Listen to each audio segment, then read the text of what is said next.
ಮತ್ತು ತಾವು ಆಪ್ತರು ಸರ್. ಚಿದಾನಂದ ಸೌದಿ ಮತ್ತು ತಮ್ಮ ಬೆಂಬಲಿಗರ ಮಧ್ಯೆ ಕೆಲವೊಂದು ದಿನಗಳ ಹಿಂದೆ ವಾಗ್ವಾದ, ವಿವಾದ, ಸೋಷಿಯಲ್ ಮೀಡಿಯಾ ವಿವಾದ ಇದೆಲ್ಲ ಏನೂ ಇಲ್ಲ. ಲಕ್ಷ್ಮಣ ಸವದಿಯವರು ನಾನು ಒಳ್ಳೆ ಗೆಳೆಯರು ಇದ್ದೇವಿ, ಮುಂದುವರಿತೀವಿ. ಮತ್ತು ತಮ್ಮ ಆಪ್ತರ ಯಾಕೆ ಸರ್ ಈ ರೀತಿ ಸ್ಟೇಟ್ಮೆಂಟ್ ಕೊಡ್ತಾರೆ? ಸೌದಿ ಆಪ್ತರ ಯಾಕೆ ಸ್ಟೇಟ್ಮೆಂಟ್ ಕೊಡ್ತಾರೆ ಸರ್? ಕೆಲವು ಮಂದಿಗೆ ಏನೋ ಒಂದು ಅವ್ರು ಬರೆಯೋಣ ಇವ್ರು ಬರೆದು, ಇವ್ರು ಬರೆಯೋಣ ಅವ್ರು ಬರೆದು. ಸರ್, ಇದು ಪತ್ರಕರ್ತರ ಸಮಸ್ಯೆ ಅಲ್ಲ. ತಮ್ಮ ಬೆಂಬಲಿಗರಿಗೆ ಎಲ್ಲೋ ಹಿಂಭಾಗದಲ್ಲಿ ನಿಂತು ತಾವೇ ಮಾಡಿಸುವಂತ ಪ್ರಯತ್ನ ಮಾಡ್ತಾ ಇದ್ರಿ ಇಬ್ರು ಶಾಸಕರು. ಏನೋ ವೈಮನಸ್ಸು ಬಂದಿದೆ ಈ ರೀತಿ. ಮನಸ್ಸಿಲ್ಲ, ಏನಿಲ್ಲ, ಏನ್ ಹೇಳಿದೀವಿ ನಾವು ರೋಡ್ ಬ್ಯಾಂಕ್ ಅಂತ ಏನ್ ಬರೆದಾಡಿದೀವಿ, ಒಬ್ಬರಿಗೊಬ್ರು ಬೇದಾಡಿದೀವಿ. ನಾನು ಡಿಸಿಸಿ ಬ್ಯಾಂಕ್ ಇಲೆಕ್ಷನ್ ಆದ ನಂತರ ನನ್ನ ವರ್ಗದಲ್ಲಿ ನಾನು ಹಾಕ್ತೀನಿ. ಅದೆಲ್ಲ ನಿಜ ಸರ್. ಪ್ರೆಸ್ ಮೀಟ್ ಕರೆದು ಇವೆಲ್ಲ ವಿವಾದಕ್ಕೆ ತೆರೆ ಎಳೆಯಲಾಗುತ್ತೆ ಅಂದ್ರೆ ನಾನು ಮತ್ತೆ ಈಗ ಹೇಳೋದಲ್ಲ, ತಮ್ಮ ಗಮನಕ್ಕೆ ಇಲ್ವಾ? ಈಗ ಹೇಳೋದು ಇದೇ ಪ್ರೆಸ್ ಮೀಟ್ ಮತ್ತೆ ಕರೀತಿದ್ದ ಇಲ್ಲಿ ಕರೆದಿದ್ರೆ ತಮ್ಮ ಆಪ್ತರು ಸರ್ ಎಲ್ಲಿ ಕರೆದು ಸ್ಪಷ್ಟನೆ ಕೊಡಬೇಕು.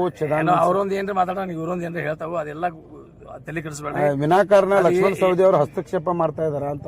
ಏನು ಇಲ್ಲ, ಅವ ಮಾಡ್ದಿಲ್ಲ, ನಾನು ಮಾಡ್ದಿಲ್ಲ, ಎಲ್ಲ ಸರಿ ಐತಿ. ನೀವೇನು ಬರಕ್ ಹೋಗ್ಬಿಟ್ಟು ಎಲ್ಲ ಚಂದ ಇದೀವಿ, ಒಳ್ಳೆ ಇರ್ತೀವಿ, ದೋಸ್ತರು ಇದೀವಿ, ಮುಂದೆ ಇರ್ತೀವಿ. 28ಕ್ಕೆ ಸರ್ ನೀವೇ ನಿಲ್ಲೋದ್ರಿ 100%.